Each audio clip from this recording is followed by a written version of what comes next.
trop rigide.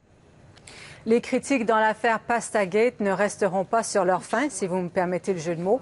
Une première tête a roulé dans la foulée des excès de zèle de l'Office québécois de la langue française. La présidente quitte ses fonctions, un changement qui fait partie d'une réorganisation de cet organisme. Normand Grondin.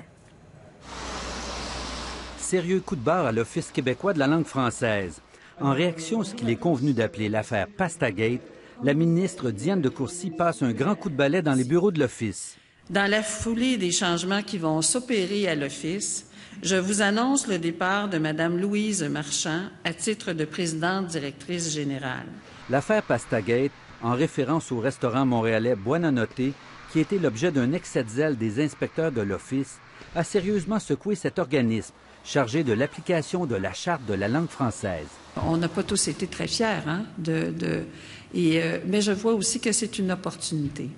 Alors, je profite de l'opportunité de cette crise-là pour en faire une opportunité de modernisation d'un office qui est tellement important pour l'ensemble du Québec. La ministre parle d'un véritable changement de culture.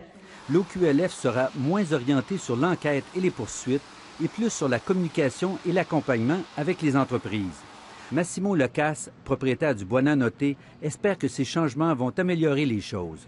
Est-ce qu'on devrait plutôt pas se concentrer sur des idées un peu plus importantes pour sauvegarder la langue française? Si on commence à s'y prendre à des cas ridicules comme le mien, de choisir, d'encercler le mot pasta, c'est pour ça qu'on se retrouve aujourd'hui où est-ce qu'on est à l'OQLF. Quant à la députée Nathalie Roy de la CAQ, elle espère que le remplaçant de Louise Marchand fera preuve de plus d'ouverture. Nous, on espère que le gouvernement va nommer de façon permanente à la tête de l'Office québécois de la langue française quelqu'un de jugement, quelqu'un de discernement et quelqu'un qui va rétablir la crédibilité de l'Office québécois de la langue française. C'est M. Jacques Beauchemin, sous-ministre associé à la langue française, qui va diriger l'Office par intérim.